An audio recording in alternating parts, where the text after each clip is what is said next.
I now give the floor to His Excellency Subramaniam Jaishankar, Minister for External Affairs of India.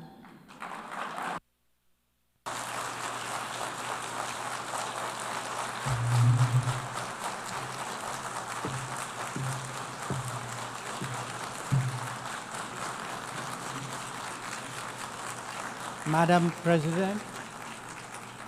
President, Excellencies, ladies and gentlemen, Namaskar from the people of Bharat. We are gathered here 8 decades since the founding of this unique body. The UN Charter calls on us not just to prevent war, but to build peace. Not just to defend rights, but to uphold the dignity of every human being. It challenges us to stand as good neighbors, uniting our strength so that generations to come inherit a world of justice, of progress, and of lasting freedom. Madam President, forces unleashed by history since the founding of the UN propelled this body forward. As decolonization advanced, the world began to return to its natural diversity. The membership of the United Nations quadrupled, and the organization's role and remit grew significantly. In the era of globalization, its agenda evolved even further. Development goals took center stage, even as climate change emerged as a shared priority. Trade acquired greater prominence, while food and health access were recognized as essential to global well-being. Where security was concerned, the UN undertook peacekeeping operations and promoted disarmament discussions.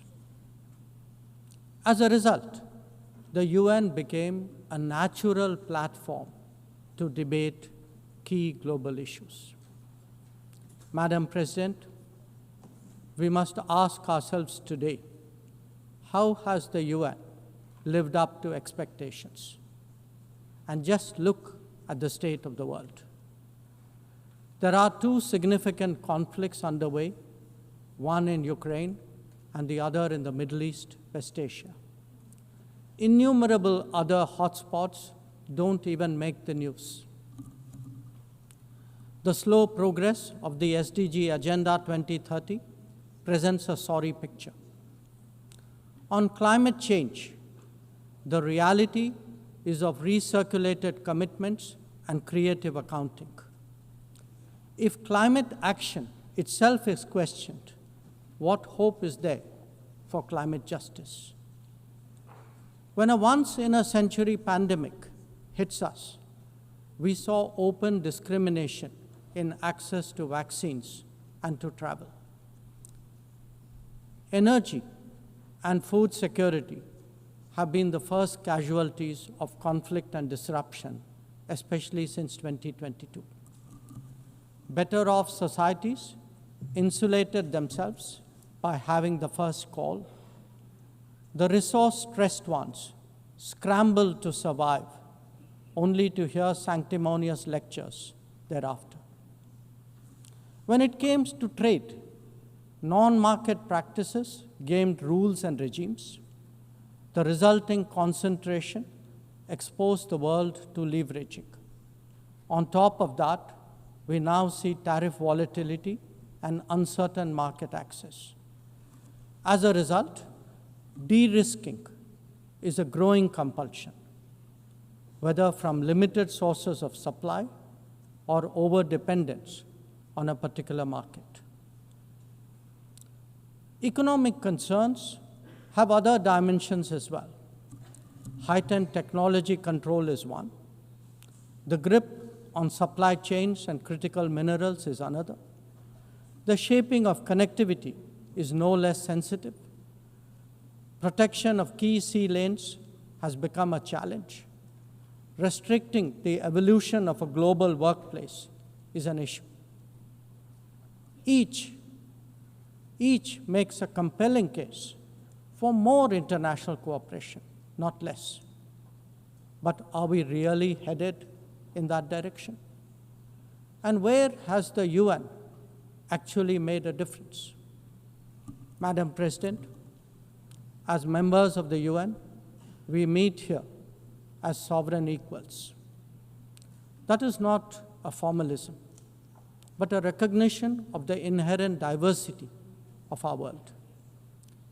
Understandably, we have different history, traditions, heritage, and culture. For them to coexist, for them to enrich each other, it is imperative that we foster understanding and respect. This will only happen when we resist political interference and economic pressures, when narratives are free of prejudice, when double standards are abjured, and when pluralism is truly appreciated. Madam President, Excellencies, while asserting our rights, we must also firmly face up to threats. Countering terrorism is a particular priority because it synthesizes bigotry, violence, intolerance, and fear. India has confronted this challenge since independence, having a neighbor that is an epicenter of global terrorism. For decades now, major international terrorist attacks are traced back to that one country. UN's designated lists of terrorists are replete with its nationals. The most recent example of cross-border barbarism was the murder of innocent tourists in Pahalgam in April this year. India exercised its right to defend its people against terrorism and brought its organizers and perpetrators to justice. Because terrorism is a shared threat, Madam President, it is essential that there is much deeper international cooperation. When nations openly declare terrorism a state policy, when terror hubs operate on an industrial scale, when terrorists are publicly glorified, then such actions must be unequivocally condemned. The financing of terrorism must be choked, even as prominent terrorists are sanctioned. Relentless pressure must be applied on the entire terrorism ecosystem. Those who condone nations that sponsor terror will find that it comes back to bite them. Madam President, an objective report card will show that the UN is in a state of crisis. When peace is under threat from conflicts, when development is derailed by lack of resources, when human rights are violated by terrorism, the UN remains gridlocked. As its ability to forge common ground diminishes, belief in multilateralism also recedes. Central to the erosion of the UN's credibility has been resistance to reform. Most members strongly desire change, but the process is being made an obstacle to the outcome. It is imperative that we see through this cynicism and purposefully address the reform agenda. The historical injustice done to Africa should be redressed. Both permanent and non-permanent membership of the Council must be expanded. A reformed Council must be truly representative, and India stands ready to assume greater responsibilities. Madam President, today the predicament of the Global South is especially acute. Bharat under the leadership of Prime Minister Narendra Modi, believes that it has both a duty to contribute and an obligation to motivate. That is why we have undertaken more than 600 major development projects in 78 countries, as well as innumerable community-based initiatives. They range from large infrastructure to small livelihoods, from capacity building to people's welfare, from concrete assets to education and training. Turbulent times require that we step forward during moments of crisis. India has been forthcoming in that regard, especially in its immediate vicinity. Whether it is finance, food, fertilizer, or fuel, we have responded to the urgent requirements of our neighbors.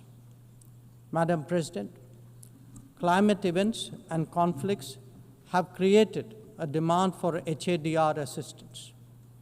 Reflecting our growing capabilities, Bharat has endeavored to be a first responder. Be it essential medicines or relief supplies, the operations of a field hospital or limb fitment camps, these efforts covered 19 nations last year. The people of Afghanistan and those of Myanmar saw India extend its hand during recent earthquakes. Our efforts at ensuring safe commerce, combating piracy, and preventing attacks on shipping in the Northern Arabian Sea also bear mention. And the Indian tradition of UN peacekeeping operations continues in the Democratic Republic of Congo, in Western Sahara, Central African Republic, Golan Heights, Cyprus, Lebanon, Abyei, South Sudan, and Somalia. To put it clearly, our soldiers ensure peacekeeping, our sailors protect maritime shipping, our security counters terrorism, our doctors and teachers facilitate human development the world over, our industry produces affordable products, our techies promote digitization, and our training facilities are open to the world. These remain the core of our foreign policy. Madam President, each one of us has the opportunity of contributing to peace and prosperity. In the case of conflicts, especially Ukraine and Gaza, even those not directly involved have felt its impact. Nations who can engage all sides must step up in the search for solutions. India calls for an end to hostilities and will support any initiative that will help restore peace. The last decade in Bharat has also seen transformative changes due to the vision of Prime Minister Modi. Our digital public infrastructure has redefined governance and enabled delivery of public services on an unprecedented scale. Our startup ecosystem, innovation culture, and microfinance are changing the face of society. Our rapidly growing infrastructure facilitates both ease of doing business and ease of living for citizens. India remains committed to sharing its experiences and tools with others on their journey of development. Artificial intelligence as a horizontal and cross-cutting technology has a particular promise for development. India's approach is to harness it responsibly for human welfare. Inclusion and impact will be the watchwords for the summit that India will host in 2026. Madam President, Bharat approaches the contemporary world guided by three key concepts. One, Atmanirbharta, or self-reliance. That means developing our own capabilities, building our own strengths, and nurturing our own talent. We see its results already, be it in manufacturing, in space programs, in pharma production, or in digital applications. Make, innovate, and design in India also benefit the world. 2. Atma Raksha, or securing oneself. We remain determined to protect our people and secure their interests at home and abroad. That means zero tolerance for terrorism, robust defense of our borders, forging partnerships beyond, and assisting our community abroad. And 3, Atma Vishwas, or self-confidence. As the most populous nation, as a civilizational state, as a rapidly growing major economy, we are confident about who we are and what we will be. Bharat will always maintain its freedom of choice and will always be a voice of the Global South. Madam President, these are certainly challenging times for the international community. Many of our assumptions and expectations no longer hold. In such circumstances, it is imperative to stay strong, to hold firm, and to deepen friendships. International cooperation must prevail because islands of prosperity cannot flourish in an ocean of turbulence. A world order requires common purpose, as it does empathy for others. That is where we look to the United Nations. Madam President, every member who can make this world a better place must have the opportunity to do their utmost. And for that to happen, reformed multilateralism is the obvious way. The 9th decade of the UN must be one of leadership and hope. Bharat will do its fair share and more. I thank you.